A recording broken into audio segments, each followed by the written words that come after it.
നമസ്കാരം, എല്ലാവർക്കും സ്വാഗതം. നിങ്ങളുടെ 10ാം ക്ലാസ് ബോർഡ് എക്സാമിന് തയ്യാറെടുക്കുകയാണെങ്കിൽ കെമിസ്ട്രിയിലെ ഏറ്റവും പ്രധാനപ്പെട്ട ഒരു ചാപ്റ്ററാണ് ആസിഡുകൾ, ബേസുകൾ, പിന്നെ ലവണങ്ങൾ. അപ്പോൾ ഇന്ന് നമുക്ക് ഈ ചാപ്റ്റർ മുഴുവനായിട്ടൊന്ന് റിവൈസ് ചെയ്യാം. ഇതിലെ എല്ലാ പ്രധാനപ്പെട്ട കാര്യങ്ങളും നമുക്ക് ഒരുമിച്ച് പഠിച്ചുറപ്പിക്കാം. നമുക്ക് നമ്മുടെ ടെക്സ്റ്റ് ബുക്കിലുള്ള ഒരു ചോദ്യത്തിൽ നിന്ന് തന്നെ തുടങ്ങാം. ചിലപ്പോൾ ഒരുപാട് ഭക്ഷണം കഴിച്ചു കഴിയുമ്പോൾ നമുക്കൊരു അസിഡിറ്റി പോലെ തോന്നാറില്ലേ?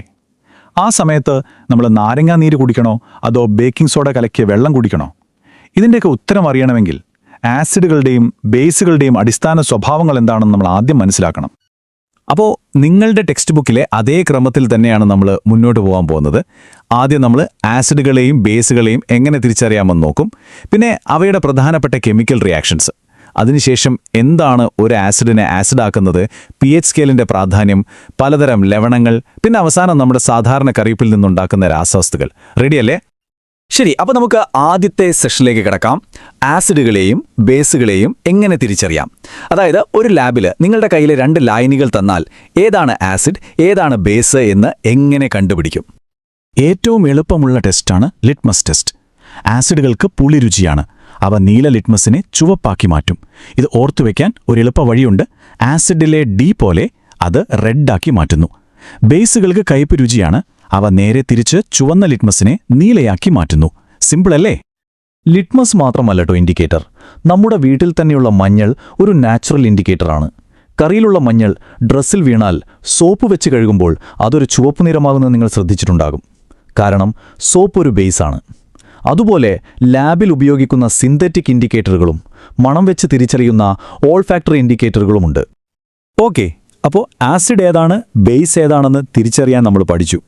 ഇനി അടുത്തത് ഇവ മറ്റ് സാധനങ്ങളുമായി എങ്ങനെയാണ് പ്രവർത്തിക്കുന്നത് എന്ന് നോക്കാം.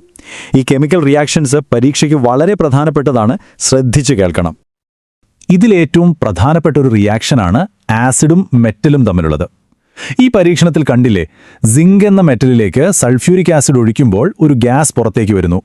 ആ ഗ്യാസിന്റെ അടുത്തേക്ക് ഒരു കത്തുന്ന മെഴുകുതിരി കൊണ്ടുവരുമ്പോൾ ഒരു പോപ്പ് എന്നൊരു സൗണ്ട് കേൾക്കും. ഈ pop sound test hydrogen gas ആണെന്ന് ഉറപ്പിക്കാനുള്ളതാണ്. ഇതെപ്പോഴും ഓർമ്മയിൽ വെക്കണം. അപ്പോൾ ഈ റിയാക്ഷന്റെ ജനറൽ ഫോമുല ഇതാണ്. ആസിഡ് മെറ്റലുമായി പ്രവർത്തിക്കുമ്പോൾ നമുക്കൊരു ലവണവും ഹൈഡ്രജൻ ഗ്യാസും കിട്ടും. Acid plus metal gives salt plus hydrogen gas. ഈ ഫോമുല ഉറപ്പായും പഠിച്ചിരിക്കണം. ഏത് ആസിഡും മെറ്റലും തന്നാലും നിങ്ങൾക്ക് ഉത്തരം എഴുതാൻ പറ്റും. ഇനി ആസിഡും ബേസും തമ്മിൽ ചേർന്നാൽ എന്ത് സംഭവിക്കും? അവ പരസ്പരം പവർ ഇല്ലാതാക്കും, അതായത് ന്യൂട്രലൈസ് ചെയ്യും. ഈ പ്രോസസ്സിനെയാണ് നമ്മൾ ന്യൂട്രലൈസേഷൻ റിയാക്ഷൻ എന്ന് പറയുന്നത്. നമ്മൾ ആദ്യം പറഞ്ഞ അസിഡിറ്റിയുടെ കാര്യം ഓർമ്മയില്ലേ? വയറ്റിലെ അധികമുള്ള ആസിഡിനെ ന്യൂട്രലൈസ് ചെയ്യാനാണ് നമ്മൾ ബേസിക് സ്വഭാവമുള്ള മരുന്നുകൾ കഴിക്കുന്നത്. ഇതാണ് അതിൻ്റെ ജനറൽ ഇക്വേഷൻ.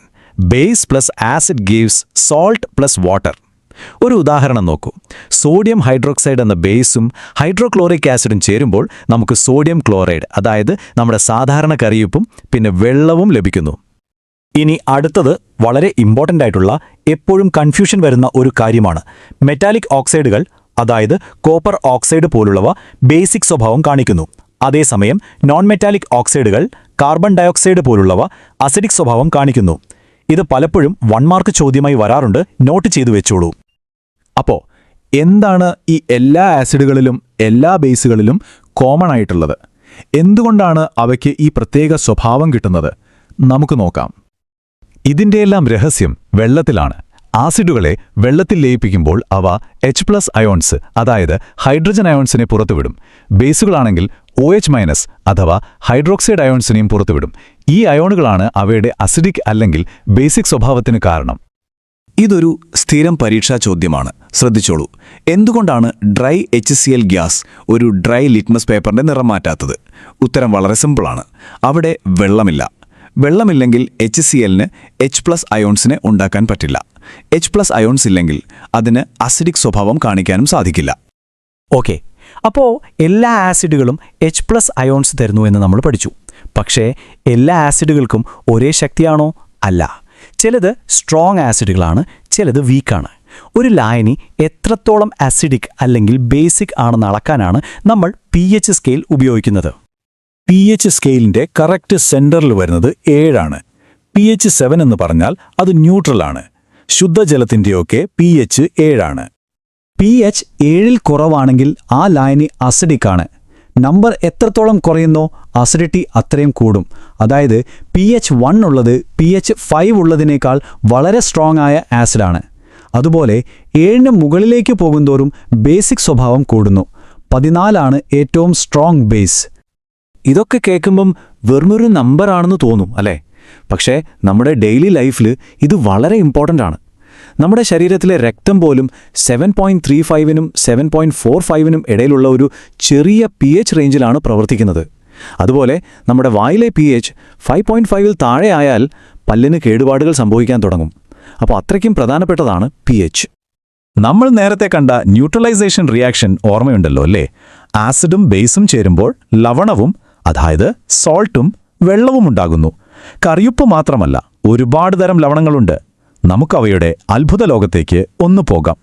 എല്ലാ ലവണങ്ങളും ന്യൂട്രലല്ല, അതായത് എല്ലാറ്റിനും pH 7 ആകണമെന്നില്ല. ഇത് പരീക്ഷയ്ക്ക് വളരെ പ്രധാനപ്പെട്ടതാണ്. ഒരു സ്ട്രോങ് ആസിഡും സ്ട്രോങ് ബേസും ചേർന്നാൽ ഉണ്ടാകുന്ന ലവണം ന്യൂട്രൽ ആയിരിക്കും. എന്നാൽ ഒരു സ്ട്രോങ് ആസിഡും ഒരു വീക്ക് ബേസുമാണ് ചേരുന്നതെങ്കിലോ അപ്പോൾ ഉണ്ടാകുന്ന ലവണത്തിന് അസിഡിക് സ്വഭാവമായിരിക്കും. നേരെ തിരിച്ച് ഒരു സ്ട്രോങ് ബേസും വീക്ക് ആസിഡും ചേർന്നാൽ ബേസിക് ലവണവും ഉണ്ടാകും. ഈ ടേബിൾ നന്നായി പഠിച്ചു വെക്കണം. ഈ പേര് കേട്ട് പേടിക്കേണ്ട, സിമ്പിൾ കാര്യമാണ്. ചില ലവണങ്ങളുടെ ക്രിസ്റ്റൽ ഘടനയിൽ കുറച്ച് വെള്ളത്തിന്റെ തന്മാത്രകൾ ട്രാപ്പായിരിക്കും. ഇതിനെയാണ് നമ്മൾ വാട്ടർ ഓഫ് ക്രിസ്റ്റലൈസേഷൻ എന്ന് പറയുന്നത്. ഉദാഹരണത്തിന് നീല നിറമുള്ള കോപ്പർ സൾഫേറ്റ് ക്രിസ്റ്റലുകൾ. അതിനെ ചൂടാക്കിയാൽ അതിലെ വെള്ളം നഷ്ടപ്പെട്ട് അതൊരു വെളുത്ത പൊടിയായി മാറും. ഓക്കേ, നമ്മൾ നമ്മുടെ അവസാനത്തെ സെക്ഷനിലെത്തി. നമ്മുടെ എല്ലാം അടുക്കളയിലുള്ള സാധാരണ ഉപ്പ്, അതായത് സോഡിയം ക്ലോറൈഡ്, എങ്ങനെയാണ് പല പ്രധാനപ്പെട്ട രാസവസ്തുക്കൾ ഉണ്ടാക്കാനുള്ള ഒരു റോ മെറ്റീരിയലായി മാറുന്നതെന്ന് നോക്കാം. വ്യാവസായികമായി വളരെ പ്രധാനപ്പെട്ട ഒന്നാണ് ക്ലോർ ആൽക്കലി പ്രോസസ്സ്. ഇതിൽ ഉപ്പുവെള്ളത്തിലൂടെ, അതായത് ബ്രൈൻ സൊല്യൂഷനിലൂടെ ഇലക്ട്രിസിറ്റി കടത്തിവിടാം. അപ്പോൾ അത് വിഘടിച്ച് നമുക്ക് 3 വിലപ്പെട്ട ഉൽപ്പന്നങ്ങൾ കിട്ടും: ക്ലോറിൻ ഗ്യാസ്, ഹൈഡ്രജൻ ഗ്യാസ്, പിന്നെ സോഡിയം ഹൈഡ്രോക്സൈഡ്.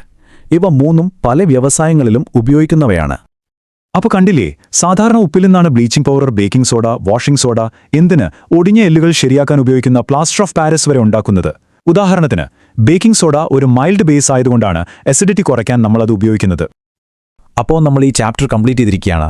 ഓർക്കുക, ഇത് വെറും ടെക്സ്റ്റ് ബുക്കിൽ പഠിക്കാനുള്ള കെമിസ്ട്രി മാത്രമല്ല, നിങ്ങളുടെ ശരീരത്തിലും കഴിക്കുന്ന ഭക്ഷണത്തിലും വീട്ടിലും എല്ലാ ദിവസവും നടക്കുന്ന കാര്യങ്ങളാണ്.